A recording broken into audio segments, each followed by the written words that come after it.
Hello, welcome, ladies and gentlemen. I am one half of the Nojo Experience, Noah, aka the Caffeinated Dad. Thank you very much. We have a special show here for you today. This is because I believe I have something a little different, something that's going to annoy absolutely everybody here. And I think I've just nailed it. And if you know me, there's one thing that I can't resist. It's that being universally annoying. It's just a gift to me, and so that's what I have to share here for you today. Now, on the subject of being universally annoying, the inspiration for today's show actually comes from Mr. Facts Don't Care About Your Feelings himself. That's right, Mr. Ben Shapiro. And now that I've successfully lost half of you who may have actually listened to this, I realized I probably should have first asked you to like, share, and subscribe to my podcast. So look, if by any chance you are still watching this, can I ask you to hit the like, maybe a share and a comment would really mean a lot.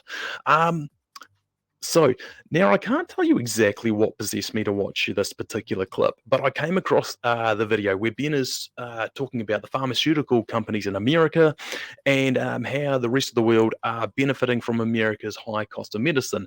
Not the most sexy subject I know, but it's Ben's using some arguments that I've actually heard before, but they've never really quite made sense to me, such as blaming other countries like my own for America's high expenses. Now, look, I'll admit, I'm not a Harvard-educated lawyer. I'm not a successful businessman, and I'm not married to a doctor. So, really, there's no reason why I should be wrong or I should be right on anything here.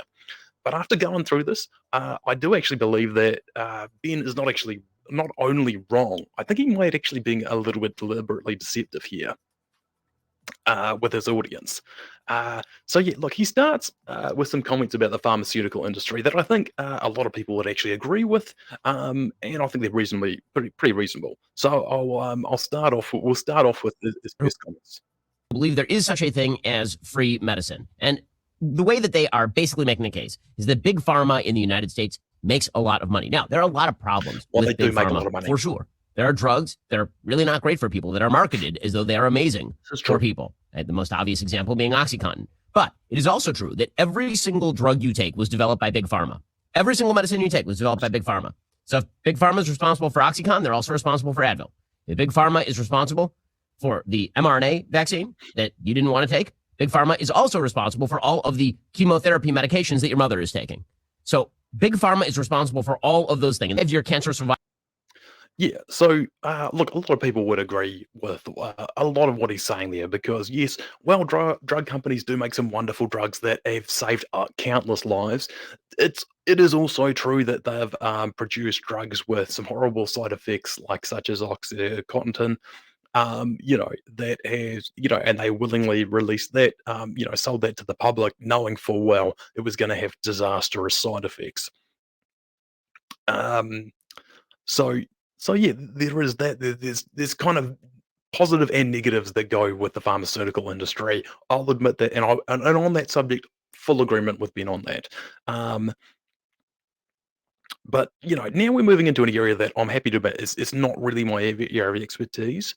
Um, but it sounds like Ben is arguing that America has the best medical systems, um, the best uh, medical systems in the world because they pay more than everybody else. Now, to be fair, if I was paying more than anybody else for a service, I would also want the best. So, but it is kind of worth asking: are Americans actually getting the best service for their high cost of medications? Um, so, yeah, that's the next part. Survival rate in the United States is much higher than anywhere else on Earth. The reason being, we have better medicines than anywhere else on Earth. It also happens to be that we develop a huge number of medical patents right here in the United States. Well, the reason for that is because the United States, when it comes to drug pricing, is maybe the last country on Earth that actively allows patients and doctors to buy drugs at the price that pharma is selling the drugs at, as opposed to using the government to cram down particular pricing. Now, this has been a bugaboo for a lot of politicians because they look at Canada, or they look at Germany, or they look at Europe, or any place else on Earth, and they say, well, they're buying those American drugs for far less than we are paying for those American drugs. There's another solution to this, by the way. That solution would be to aggressively make other countries.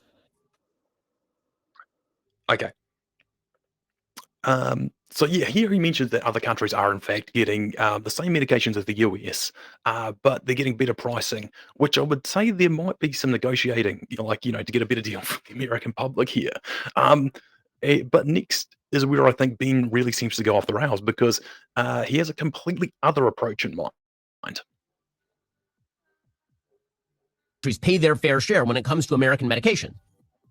We could use every lever at our disposal in order to do that. And this is where a trade would actually be somewhat useful. Saying to Canada or saying to the National Health Service, you guys are going to pay American companies what we here in the United States pay. And we are going to use the levers at our disposal in order to make that happen. That would be well worthwhile. Because right now, basically, America is subsidizing the rest of the world when it comes to drug creation. But here is the thing that people are not seeing. To develop a drug. Okay. Yeah, we'll see. Okay. So his argument is that instead of the American government negotiating with pharmaceutical companies to make sure that Americans are paying a fair price, the same as other countries in the world, Ben's argument seems to be that the American government should actually work on behalf of the pharmaceutical companies to make sure everyone else in the world is paying more than they currently do. Um, you know, to make sure, all that they're making that's paying the same price as the good old land of the free, which, seems like a good joke at this point.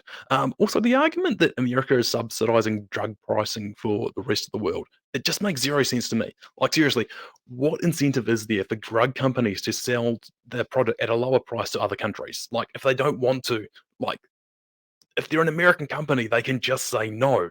Like, if they're making more money selling it to America, why make less money than they actually want to by selling it to other countries? Like, they've got to be making a profit there.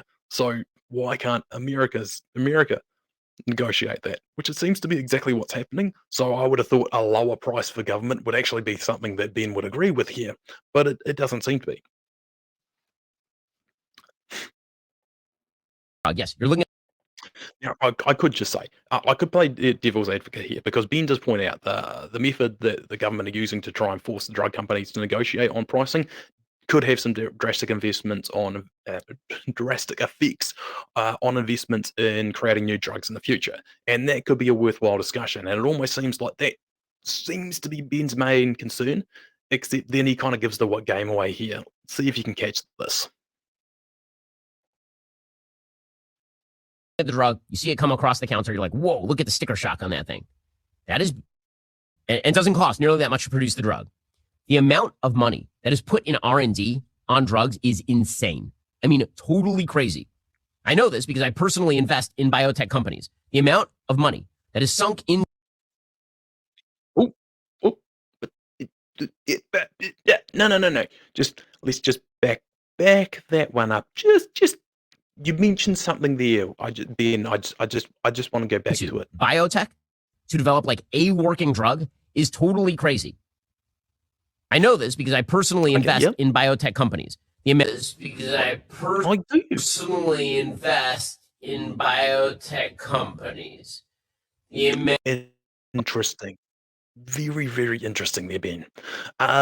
So look, as I mentioned before, I am not a savvy business investor by any means, but it seems like maybe Ben Shapiro is, or at least he thinks he is. And maybe when he says he's worried about future investment in developing new drugs in the pharmaceutical industry, maybe what he actually means is he's worried about his current investments that he's got right now within those very same pharmaceutical industries. Anyway, that's just my own opinion. Please comment below if you agree, disagree. Do you agree that America is subsidizing the rest of the world for their own for their drug pricing? Do you think this argument, like me, is a little bit ridiculous and doesn't actually make any logical sense? Yeah, I'm really curious what other people think. If they see it my way, if you see it any other way, I'm curious to know. Thank you very much, and we'll see you again soon.